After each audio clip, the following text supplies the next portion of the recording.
Breaking news చూస్తున్నాం. SLBC ఛానల్లో ప్రమాదం కొనసాగుతుంది. ప్రమాదానికి సంబంధించి అక్కడ సహాయక చర్యలు కొనసాగుతూనే ఉన్నాయి. సుమారుగా 8 మంది కార్మికులందరూ చిక్కున్నట్టు తెలుస్తోంది.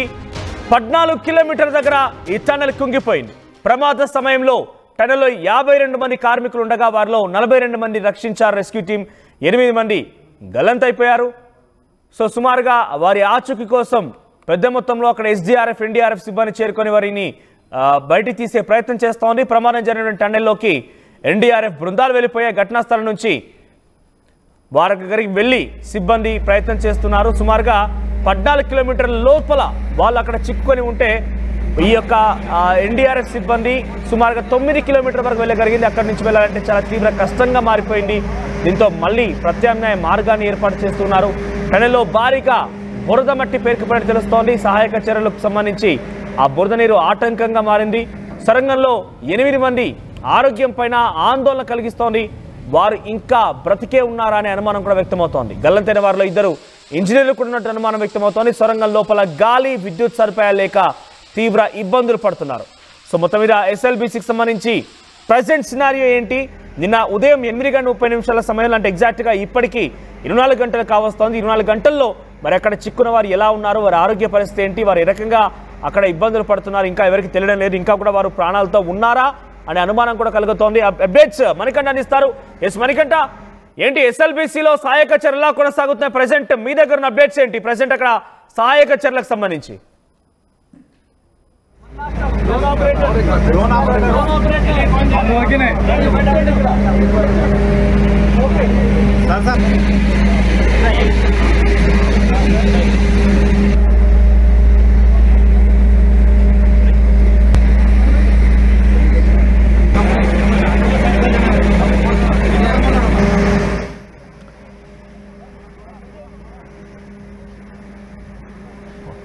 రైట్, దోమలపెంట ఇన్లెట్ దగ్గర నుంచి సుమారుగా ఎన్డీఆర్ఎఫ్ ఎస్డీఆర్ఎఫ్ సిబ్బంది లోపలికి వెళ్తున్నారు. దోమలపెంట దగ్గర నుంచి సుమారుగా 14 కిలోమీటర్ల దూరంలో ఆ కార్మికులు అక్కడ చిక్కున్నట్టు తెలుస్తుంది. అలా 2 ఇంజనీర్లు కూడా ఉన్నారు.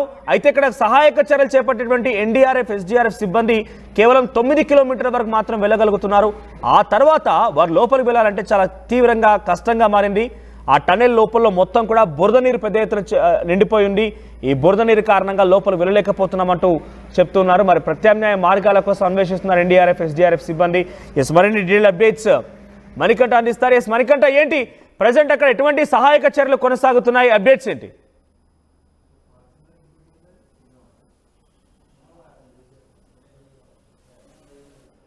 చిక్కుకుపోయినటువంటి నేపథ్యంలో వారందరినీ కూడా బయటికి తీసేందుకు ఇప్పటికే సహాయక చర్యలన్నీ కూడా కొనసాగుతున్నటువంటి పరిస్థితి. దాదాపుగా ఎవరైతే ప్రమాదంలో చిక్కుకున్నటువంటి వారంతా కూడా 24 గంటల సమయం అంతా కూడా పూర్తయిపోయినటువంటి పరిస్థితి. వారంతా కూడా టన్నెల్ లోపలే ఇరుక్కుపోయినటువంటి పరిస్థితి. సో మొత్తానికి వారిని బయటికి తీసేందుకు నిన్న ఉదయం నుంచి కూడా ఏదైతే ప్రమాదం జరిగినప్పటి నుంచి కూడా వారంతా కూడా అక్కడ ఉన్నటువంటి అధికారులంతా కూడా రెస్క్యూ టీం ఆధారంగా కూడా అక్కడ వారిని బయటికి తీసే ప్రయత్నం చేసినటువంటి పరిస్థితి. రెస్క్యూ టీం వల్ల కాకపోయినటువంటి నేపథ్యంలో సింగరేణి నుంచి ప్రత్యేక రెస్క్యూ బృందాన్ని కూడా పిలిపించడం జరిగింది. సింగరేణి నుంచి వచ్చినటువంటి ప్రత్యేక బృందం కూడా లోపలికి వెళ్ళలేనటువంటి పరిస్థితి. ఎందుకంటే దాదాపుగా 3 మీటర్ల పైచిలకంతా కూడా పైనుంచి ఒక్కసారిగా ఆ మట్టి అంతా కూడా పడిపోయినటువంటి నేపథ్యంలో పెద్ద ఎత్తున వాటర్ ఫ్లో కూడా అక్కడికి వస్తున్నటువంటి పరిస్థితి. లోపల ఎగ్జాక్ట్ గా టన్నెల్ లోపల వాటర్ ఫ్లో కావచ్చు, అదేవిధంగా కూలిన మట్టి కావచ్చు, దానికి సంబంధించినటువంటి ఎక్స్క్లూజివ్ విజువల్ అంతా కూడా ఆర్టీవీలో మనం చూస్తున్నాం. సో అక్కడ పూర్తిగా ఆ రకమైనటువంటి పరిస్థితి ఉన్నటువంటి నేపథ్యంలో పూర్తిగా లోపలికి వెళ్ళలేని పరిస్థితుల్లో ఎన్డీఆర్ఎఫ్ బృందాన్ని కూడా పిలిపించడం జరిగింది. ఎన్డీఆర్ఎఫ్ ఎస్డీఆర్ఎఫ్ బృందాలన్నీ కూడా రావడం జరిగింది. సో అప్పుడు ప్రస్తుతానికైతే వారు నిన్న ఏదైతే రాత్రి 10 గంటల ప్రాంతంలో ఇక్కడికి చేరుకోవడం జరిగింది. 10 గంటల ప్రాంతంలో ఇక్కడికి వచ్చిన తర్వాత లోపలికి సొరంగ మార్గంలో పూర్తిగా ట్రైన్ లో వారంతా కూడా వెళ్ళిపోయినటువంటి పరిస్థితి. కానీ అక్కడ పూర్తిగా చీకట్లో ఉండడంతో పాటు అదేవిధంగా మోకాళ్ళ మట్టం వరకు కూడా బురద, అదేవిధంగా నీటి ఫ్లోయింగ్ కూడా ఎక్కువగా ఉన్నటువంటి నేపథ్యంలో వారంతా లోపలికి వెళ్లేందుకు అవతలి వైపుకు వెళ్లేందుకు ప్రయత్నం చేసినటువంటి పరిస్థితి. కానీ అక్కడ ఉన్నటువంటి పరిస్థితులు ఏమాత్రం సహకరించలేదంటూ కూడా లోపలికి వెళ్ళి బయటకు వచ్చినటువంటి ఎన్డీఆర్ఎఫ్ ఎస్డీఆర్ఎఫ్ సిబ్బంది అంతా చెప్పుకొస్తున్నటువంటి పరిస్థితి. మోకార్ల మట్టం వరకు బురద, అదేవిధంగా పెద్ద ఎత్తున నీరంతా కూడా ఉన్నటువంటి నేపథ్యంలో అవతలికి వెళ్ళడానికి కుదరనటువంటి పరిస్థితి ఉందంటూ కూడా వారంతా బయటకు వచ్చినటువంటి పరిస్థితి.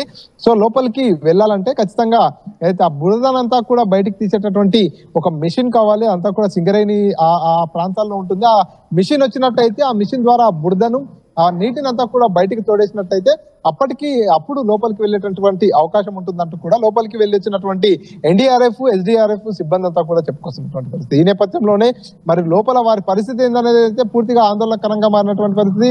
ఎందుకంటే ఈ ప్రమాదం జరిగినటువంటి సందర్భంలో టన్నెల్ లోపల ఉండేటటువంటి ఆక్సిజన్ పైప్ కూడా లీక్ అయినట్టుగా తెలుస్తుంది. ఒకవేళ ఆక్సిజన్ పైప్ కనుక లీక్ అయితే మరి లోపల ఉన్న వారికి ఆక్సిజన్ అందడం ఏంటి, వారి పరిస్థితి ఏందనేది ప్రస్తుతం ఆందోళన కలిగిస్తున్నటువంటి పరిస్థితి. మొత్తం 8 మంది అంతా కూడా అక్కడ ఇరుక్కుపోయినటువంటి పరిస్థితి. ఏదైతే ఉత్తరప్రదేశ్ కావచ్చు, జార్ఖండ్, జమ్మూ కాశ్మీర్ కు సంబంధించినటువంటి వీరంతా కూడా 6 మంది కార్మికులు, 2 ఇంజనీర్లు, వారంతా 8 మంది అంతా కూడా అక్కడే స్ట్రక్ అయిపోయినటువంటి పరిస్థితి. మొదట ఏదైతే దాదాపుగా 5 రోజుల క్రితం ఈ నెల 18వ తేదీన ఈ ఎస్ఎల్బిసికి సంబంధించినటువంటి పనులన్నీ కూడా ప్రారంభించినటువంటి నేపథ్యంలో అక్కడికి జియోలాజికల్ టీం కూడా రావడం జరిగింది. పూర్తిగా అక్కడంతా కూడా పరిశీలించిన నేపథ్యంలో ఇక్కడ ఏదైతే వాటర్ లీకేజ్ అవుతున్నటువంటి దాన్ని గుర్తించినటువంటి నేపథ్యంలో ఇక్కడ ఒక రింగ్ ను అమర్చినట్టయితే కొంత వాటర్ లీకేజ్ కారణంగా అదంతా మెత్తబడిపోయి పడిపోకుండా కొంత సపోర్టివ్ గా ఉంటుందంటూ కూడా అక్కడ రింగ్ ను అమర్చినట్టుగా కూడా తెలుస్తుంది.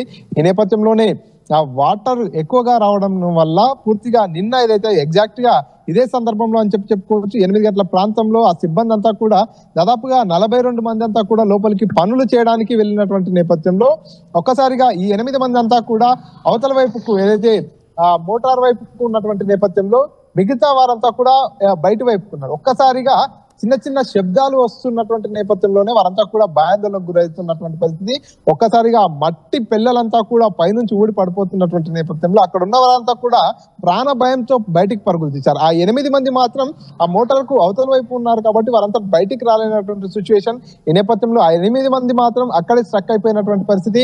మిగతా వారు ఎవరైతే ఉన్నారో వారంతా కూడా సురక్షితంగా స్వల్ప గాయాలతో బయటపడినటువంటి పరిస్థితి. గాయాలతో బయటపడ్డ వారందరినీ కూడా ఆసుపత్రికి తరలించారు. వారందరికీ మెరుగైన వైద్యం అందిస్తున్నారు. కానీ లోపల మాత్రం 8 మంది చిక్కుకుపోయారు. వారందరినీ బయటికి తీసేందుకు 24 గంటల నుంచి అధికార యంత్రాంగం అంతా కూడా శ్రమిస్తున్నటువంటి పరిస్థితి. దీనిపై కేంద్రం కూడా స్పందించడం జరిగింది. ఆ 8 మందిని బయటికి తీసుకొచ్చేందుకు అన్ని రకాల సహాయ సహకారాలు అందిస్తామన్నారు. తెలంగాణ రాష్ట్ర సర్కార్ కూడా ఎన్డీఆర్ఎఫ్ ఎస్డీఆర్ఎఫ్ బృందాలతో పాటు ఇండియన్ ఆర్మీ సహకారం కూడా కోరిన నేపథ్యంలో ప్రధాని మోడీ కూడా స్పందించడం జరిగింది. రేవంత్ రెడ్డితో మాట్లాడడం జరిగింది.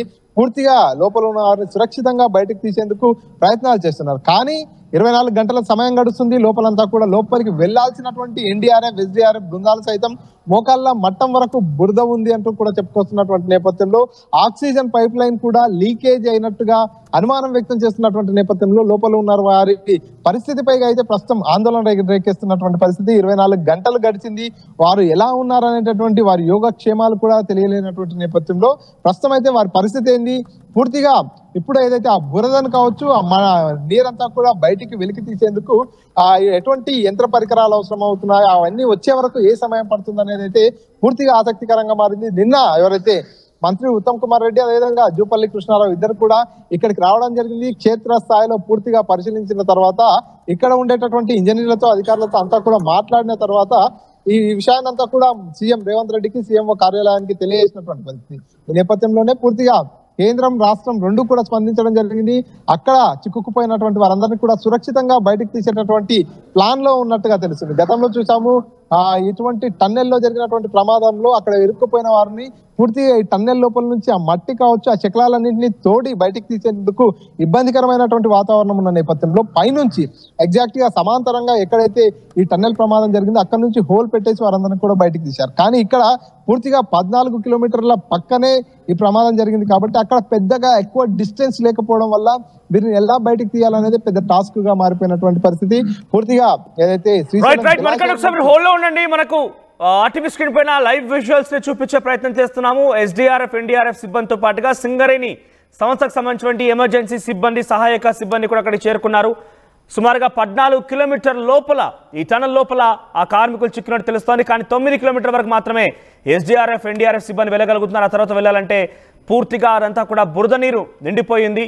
సో ఆ బురద కారణంగా మోకాళ్ళతో బురద కారణంగా లోపల వెళ్ళడానికి చాలా కష్టతరంగా మారిన పరిస్థితి. ఇక లోపలికి వెళ్ళాలంటే డెఫినెట్గా అంతకు మించి సహాయక చర్యలు కొనసాగాలి కాబట్టి వారందరూ కూడా అక్కడ సమీకృతం చేసే ప్రయత్నం చేస్తున్నారు.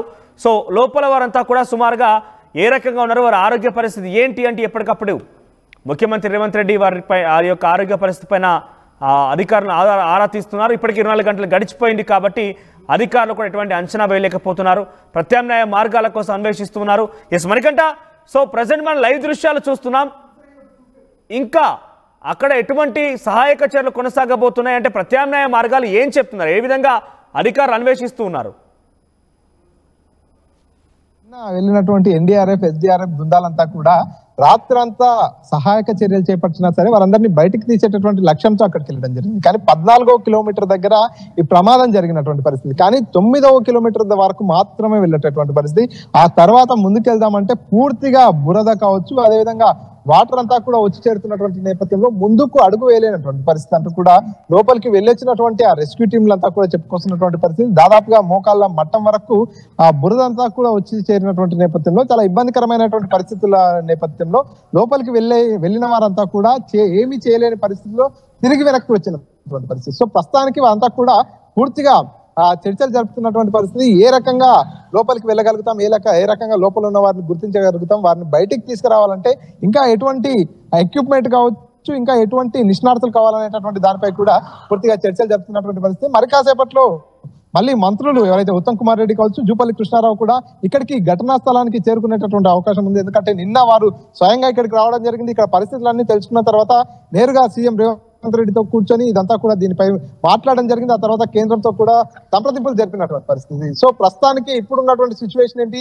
ఎన్డీఆర్ఎఫ్ ఎస్డీఆర్ఎఫ్ బృందాలు కావచ్చు, రెస్క్యూ టీమ్స్ అంతా కూడా లోపలికి వెళ్ళలేనటువంటి పరిస్థితి. కాబట్టి వారికి ఎటువంటి ఎక్విప్మెంట్ కావాలి, వారికి ఇంకా ఎటువంటి నిష్ణార్థులు కావాలనేటటువంటి విషయంపై కూడా మంత్రులంతా డిస్కస్ చేసేటటువంటి అవకాశం ఉంది. ఈ నేపథ్యంలోనే మరి లోపల ఎప్పుడు మళ్ళీ సహాయక చర్యలు ప్రారంభమవుతాయి, లోపలి వారిని ఎలా బయటికి తీసుకొస్తారు, దానికి సంబంధించినటువంటి ఎక్విప్మెంట్ కు సంబంధించి ఏదైతే బురద కావచ్చు, ఆ మట్టిన నీటిని అంతా కూడా తొలగించేటటువంటి యంత్ర పరికరాలన్నీ కూడా సింగరేణి నుంచి రప్పించాలంటూ కూడా ఇప్పటికే కోరినటువంటి నేపథ్యంలో అక్కడ నుంచి ఆ యంత్ర పరికరాలు కూడా ప్రారంభమైనట్టుగా తెలుస్తుంది. సో ఇమీడియట్ గా ఆ యంత్ర పరికరాలన్నీ కూడా వచ్చి చేరినటువంటి నేపథ్యంలో ఎంబడే ఈ రెస్క్యూ అనేది మళ్ళీ పునఃప్రారంభం అవుతుంది. ఆ బురదను కావచ్చు, ఆ మట్టిని, ఆ నీటిని అంతా కూడా బయటికి తీసేసి ఎన్డీఆర్ఎఫ్ ఎస్డీఆర్ఎఫ్ సిబ్బంది అంతా కూడా అక్కడికి వెళ్ళేటటువంటి అవకాశం ఉంది.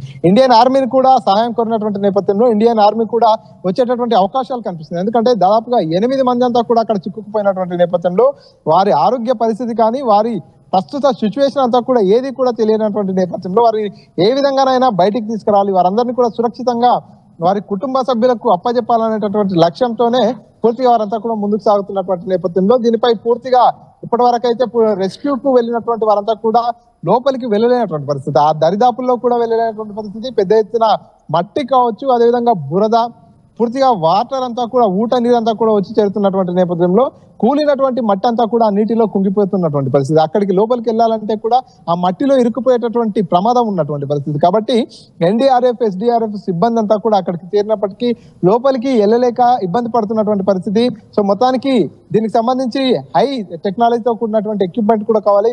దీనికి సంబంధించి విదేశీ టెక్నాలజీ వాడితే గనక వారందరినీ బయటకు తీసుకొచ్చేటటువంటి అవకాశం ఉందంటే విదేశీ టెక్నాలజీని కూడా వాడేందుకు సిద్ధంగా ఉన్నామంటూ కూడా కేంద్ర రాష్ట్ర ప్రభుత్వాలు చెప్పుకొచ్చినటువంటి పరిస్థితి. సో సమయం దాదాపుగా 8 పూర్తి అయిపోయినటువంటి పరిస్థితి. 24 గంటల సమయం అయితే అయిపోయింది, వారంతా లోపలికి వెళ్ళినది. సో 24 గంటల పాటు గడిచిన తర్వాత ఈ రేంజ్ లో వచ్చేటటువంటి వాటర్ ఫ్లో కావచ్చు, బురద కావచ్చు, అదేవిధంగా ఈ మట్టి, వీటన్నిటి మధ్యన వారు ఏ విధంగా ఉన్నారు, వారి పరిస్థితి ఏందనేది అయితే ప్రస్తుతం ఇప్పటి వరకు కూడా అంతు చిక్కట్లేదు మనోజ్. రైట్ మనకంటే సో మొత్తం మీద మనం చూస్తున్నాం ఆర్టీవీ స్క్రీన్ పైన టన్నెల్ లోపలికి ఎస్డీఆర్ఎఫ్ ఎన్డీఆర్ఎఫ్ సిబ్బంది వెళ్లేందుకు ప్రయత్నం చేస్తున్నటువంటి ఆ దృశ్యాలను ఎక్స్క్లూజివ్గా ఆర్టీవీకి చూపించే ప్రయత్నం చేస్తోంది.